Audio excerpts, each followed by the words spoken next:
আচ্ছা,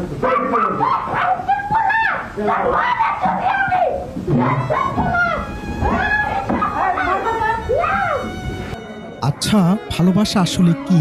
এর কি নির্দিষ্ট কোনো ব্যাকরণ আছে, নাকি কোনো গাণিতিক হিসাব? উত্তরটা হয়তো আমাদের কারো কাছেই নেই, কিন্তু কুড়িগ্রামের রৌমারীর এই দৃশ্যটি যেন ভালোবাসার এক জীবন্ত দলিল, যেখানে কোনো সীমানা নেই, নেই কোনো জাগতিক হিসাব নিকাশ।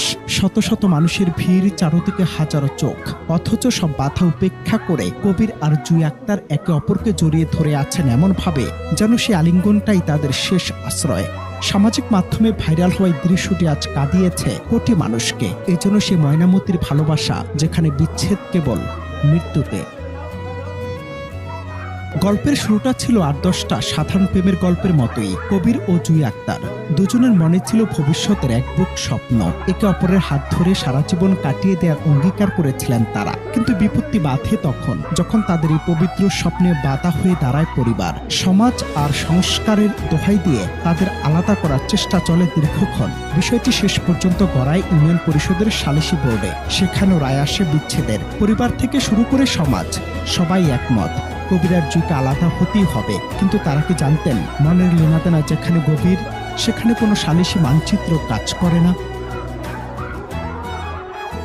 সালিশি বৈঠক শেষে যখন দুই পরিবার জোর করে তাদের দুদিকে টেনে নিতে চায়, ঠিক তখনই তৈরি হয় সেই মুহূর্ত, যা দেখে উপস্থিত শত শত মানুষের চোখে জল আসে। পরিবারের প্রবল চাপের মুখেও দুজন দুজনকে আষ্টে পৃষ্ঠে জড়িয়ে ধরে ঠুকরে কেঁদে ওঠেন। তাদের সেই কান্নার আওয়াজ যেন চিৎকার করে বলছিল, আমাদের আলাদা করবেন না, আমাদের বাঁচতে দিন। একদিকে বিচ্ছেদের নিষ্ঠুর আয়োজন, অন্যদিকে জীবন বাজি রেখে ভালোবাসার মানুষকে আঁকড়ে ধরার আকুতি। কবির আর জুয়ের সেই কান্না যেন ফরহাদ কিংবা ময়নামতির সেই চিরন্তন প্রেমেরই এক আধুনিক রূপান্তর।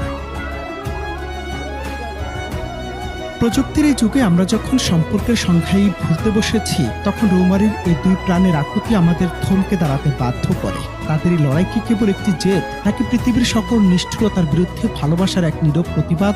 আজ এই ভাইরাল দৃশ্যটি কোটি মানুষের হৃদয়ে নাড়া দিলেও কবির ও জুয়ের ভাগ্যে শেষ পর্যন্ত কি আছে তা এখনো অজানা। তবে দৃশ্যটি প্রমাণ করেছে, সত্যিকারের ভালোবাসা কোনো শাসন বা সালিশ মানে না। অনন্ত হাসান মাসুদ, বাংলা টিভি।